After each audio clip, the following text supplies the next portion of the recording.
ఇలా మూసి river front అనే పేరు మీద ఇలా రేవంత్ రెడ్డి గారు 1,00,000 కోట్ల రూపాయల స్కామ్ చేస్తా ఉన్నాడు.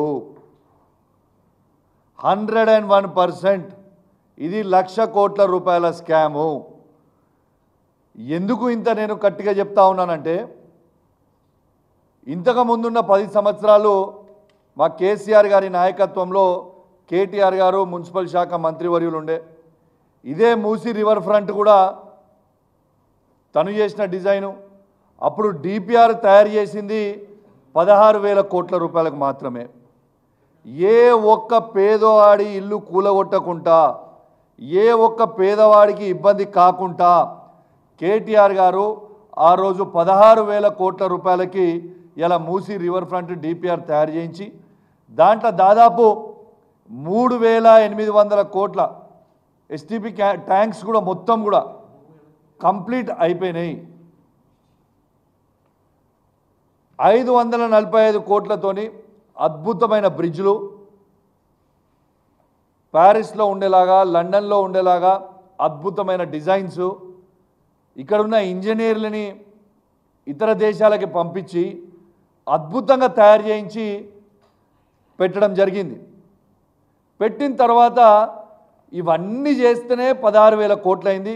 దాంట్లో 3,800 కోట్ల ఎస్టీపీ ట్యాంకులు మొత్తం కంప్లీట్ అయిపోయినాయి. ఇలా ఓపెనింగ్కి రెడీ ఉన్నాయి. ఇలా భారతదేశంలోనే ఏ సిటీలో కూడా 100% ఎస్టీపీ ట్యాంకులు లేకుండా అది కేవలం హైదరాబాద్ మాత్రమే ఉన్నది. ఇది కేసీఆర్ గారి నాయకత్వంలో కేటీఆర్ గారి క్రెడిట్. ఇది వాస్తవమా కాదా ఒక్కసారి చెప్పండి. దీన్ని తీసుకుపోయి 10 రెట్లు 1,50,000 కోట్ల రూపాయలు మేము దీన్ని పెంచుతామని, ఈ 1,50,000 కోట్ల రూపాయలను పెంచి ఈ 1,00,000 కోట్ల రూపాయల స్కామ్ చేసి ఈ 1,00,000 కోట్ల రూపాయలు సీదా రేవంత్ రెడ్డి గారి అకౌంట్లకి వేసుకోవడానికి సిద్ధమైండు. ఒక్కసారి తెలంగాణ ప్రజల్లారా ఒక్కసారి ఆలోచన చేయండి. ఇదే రేవంత్ రెడ్డి గారు కేసీఆర్ గారు కాళేశ్వరం ప్రాజెక్ట్ కట్టినప్పుడు 1,00,000 కోట్లు పెట్టి కడితే అది తప్పు అన్నాడు. కాళేశ్వరం ప్రాజెక్ట్ 1,00,000 కోట్లు పెట్టి కడితే ఇలా 36 లక్షల ఎకరాలకి నీళ్ళు వస్తూ ఉన్నాయి, డైరెక్ట్గా ఇండైరెక్ట్గా. ఇది వాస్తవం కాదా? అది చేస్తానో తప్పట. పేదోళ్ళ ఇండ్లు కూలగొట్టి ఈయన బ్యూటిఫికేషన్ చేసుడులా తప్పు లేదట. అంటే 1,00,000 కోట్ల రూపాయల స్కామ్ ఈ మూసీ రివర్లో ఖచ్చితంగా రేవంత్ రెడ్డి గారు చేయడానికి సిద్ధం చేసిందని చెప్పి సందర్భంగా తెలియజేస్తూ ఉన్నాను. ఇలా నిన్న మాట్లాడుతూ ఇంకో మాట మాట్లాడతాడు. కేటీఆర్ గారిదట, హరీష్ రావు గారిదట ఈపు చింతపండు చేస్తారట ఆయన. మరి నీ భాషల్లోనే చెప్తున్నా రేవంత్ రెడ్డి గారు, నువ్వు మొగోన్వే అయితే హైదరాబాద్లో ఏడికి పోదాం చెప్పు. కుక్కట్పల్లికి వస్తావా, నాగోల్కి వస్తావా, రాజేంద్ర నగర్కి వస్తావా, జియాగూడకు వస్తావా, ఇంకా ఏడ ఈ మూసీ రివర్ ఫ్రంట్ పేదోళ్ళ ఇల్లు కూలగొడుతున్నావో ఆడికి నువ్వు వస్తావా సెక్యూరిటీ లేకుండా? రా. నువ్వు కేటీఆర్ గారిది, హరీష్ రావు గారిది ఈపు చింతపండు చేసుడు కాదు. ప్రజలు నీ ఈపు పుచ్చపండు చేయనికే రెడీగా ఉన్నారా బిడ్డ.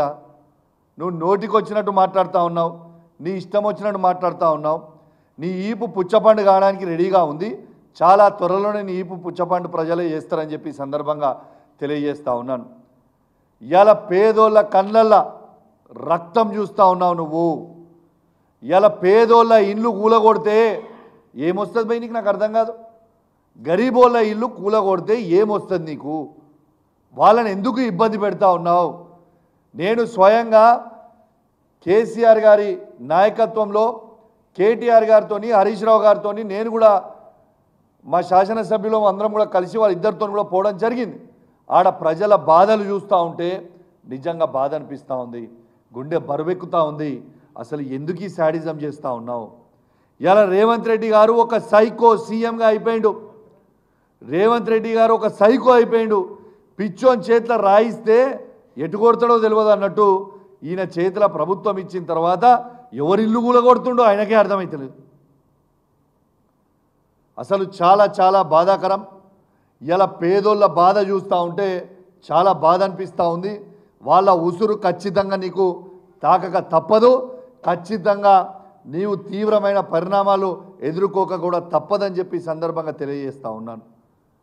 ఇవాళ నేను హైదరాబాద్ కానీ తెలంగాణ రాష్ట్రంలో మొత్తం కూడా చెప్తా ఉన్నా.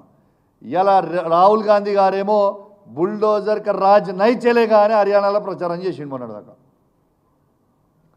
సారీ హిమాచల్లో. ఇవాళ ఈయన ఎక్కడ చేసిండు? ఈయన మొత్తం తెలంగాణలో బుల్డోజర్ కా రాజే నడుస్తుంది కదా. నేను తెలంగాణ ప్రజలందరికీ కూడా చెప్తా ఉన్నాను, కేటీఆర్ గారు హరీష్ రావు గారు చెప్పినట్టు నేను కూడా మీ అందరు కూడా విజ్ఞప్తి చేస్తూ ఉన్నాను. ఆర్బీఎక్స్ అని రాస్తుండ్రు. ఆర్బీఎక్స్ అంటే రేవంత్ బుల్డోజర్. అది పెయింట్ కొట్టి ఆడ కేసీఆర్ అని రాయండి. మీ జోలికి ఎవరికి వచ్చినా కూడా ఊకునే ప్రసక్తే లేదు.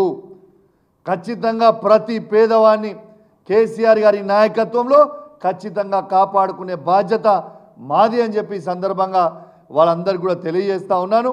అదేవిధంగా నా హుజురాబాద్ నియోజకవర్గంలో పోయిన వారం రోజులలో హుజురాబాద్ పట్టణంలో ఉన్న గుండ్ల చెరువు దగ్గర ఉన్న ఇండ్ల దగ్గర సర్వే చేసుకొని పోయినరు. గోస్కుల చెరువు దగ్గర సర్వే చేసుకొని పోయినరు. జమ్మికుంట దగ్గర నాయిన్ చెరువు దగ్గర ఉన్న అంబేద్కర్ కాలనీ దగ్గర ఉన్న పేదవాళ్ళ ఇండ్లు సర్వే చేసుకొని పోయినరు. హౌసింగ్ బోర్డ్ సర్వే చేసుకొని పోయినరు. జమ్మికుంటల కాలేజ్ గ్రౌండ్ ఉన్నది కూడా సర్వే చేసుకొని పోయినరు. బిడ్డ చెప్తున్నా రేవంత్ రెడ్డి సాబ్, రాసి పెట్టుకో, మా హుజురాబాద్ నియోజకవర్గంలో ఏ ఒక్క పేదవారి ఇల్లు కూలగొట్టినా హుజురాబాద్ అగ్ని గుండమవుతుంది బిడ్డ, చెప్తున్నా, తస్మాత్ జాగ్రత్త అని చెప్పి చెప్తా ఉన్నాను. నేను అధికారులను కూడా హెచ్చరిస్తూ ఉన్నాను.